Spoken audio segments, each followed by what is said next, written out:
گەلێک خوێندنەوەی جیاواز دەکرێت بۆ کۆبوونەوە لووتکەیەکەی هێلسنکی لە نێوان سەرۆک ترامپ و سەرۆکی رووسیادا بە تایبەتیش لەو شوێنەدا کە باز دێتە سەر کۆماری ئیسلامی ئێران.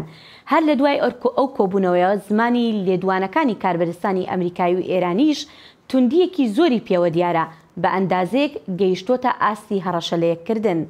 مەجید حەقی شارەزایی کاروباری سیاسی ئێران لە وڵاتی فینلەنداوە لە ڕێی سکایپەوە لەگەڵ کورد کۆنێکشندایە. کاک مەجید سپاس بۆ ئامادەبوونت و یەکەم پرسیاریشم ئەوەیە وەک خۆشت ئاگاداریت ئێستا ئاستی ناکۆکیەکانی نێوان بەڕێوەبەرایەتی ترامپ و ڕژێمی ئێران بەرز بۆتەوە تا ئەندازەیەک کە لەسەر با بڵین بۆتە شەڕی زارێکی لەسەر تۆڕی کۆمەڵایەتی تویتەر.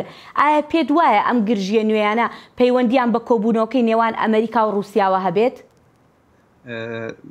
دوای دیداری ترامپ و پوتین لە هێلسینکی لە 2 هەفتەی ڕابردوودا یەک لە مجارەکانی گفتگوی ئەوان مەسلەی سیاسەتەکانی ئەتۆمی ئێران بوو و هەروەها دەخالەتی کۆماری ئیسلامی ئێران لە ڕۆژهەڵاتانی ڕاستە بە تایبەتی لە سووریا و لەو شوێنانەی کە دەتوانین بڵێن شوێنی مەترسیکەوتنی بەرژێوەندیەکانی ئەمریکا بوو. بە دوای ئەوشدا لەو ماوەدا دیداری پەیتا لە نێوانی دەوڵەتی ئیسرائیل و رووسیا پێکاتووە کە هەموو ئامانجییان ئەوە بوو کە من پێم وایە بەشێک لە ئاکامی دیدارەکانی نێوانی ترامپ و پوتیندا بووە بۆ زەختخستنەوە سەر ئێران بوو ئەوە کە پاشەکشە بە ئێران بکەن لەو ئامانجانەی کە ئەمریکا بۆ دیاری کردوون.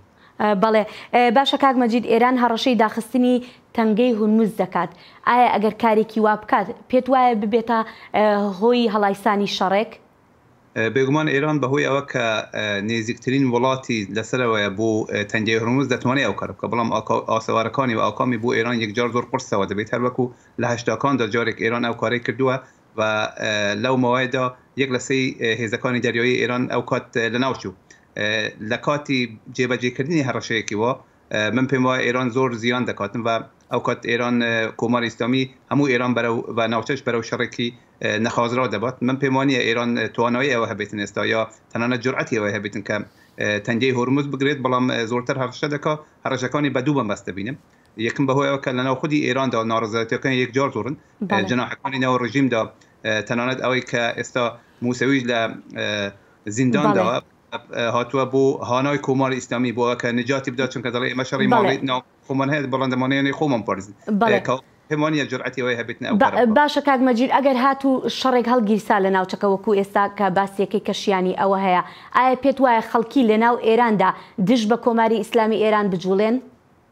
هەر لە ئێستا بەهۆی ئەو گەماڕۆنەی کە لەسەر ئێران داهاتووە، بەهۆی ئەوەی کە ڕەوشی ئابووری ئێران یەکجار ناسەقامگیرە و خەڵکانی زۆر وانە کردووە هەموو ڕۆژێ خۆپێشاندان و مزاهرە هەیە. من پێم وایە لە هەجری شەڕێکی وادا خەڵکی ئێران بە شەقامەکان دادێن بە پێچەوانەی عێراق کە تا ئاخرەکە چاوەڕەوە. من بەوانە لەوێ چاوەڕێ ئابن کە ئەرتەشی ئەمریکا هەموو جێگایەک بدات، پێم ئەو کات خەڵکەکە بخۆی کاری کۆماری ئیسلامی یەکسەر دەکات. بەڵێ کاک مەجید، بەپێی راپۆرتان بەڕێوەبەرایەتی ترامپ دەستی کردووە بە هێرشێکی گوتار و پەیوەندیکردن، وەک دەگوترێت ئەم هەڵمەتەش لەلایەن وەزیری دەرەوەی ئەمریکا مایک پۆمپیۆ و هەروەها ڕاوێژکاری ئاسایشی نیشتیمانی جۆن بۆڵتنەوە بەڕێوەچێت. باشە ئەم هەڵمەتە بۆ چییە؟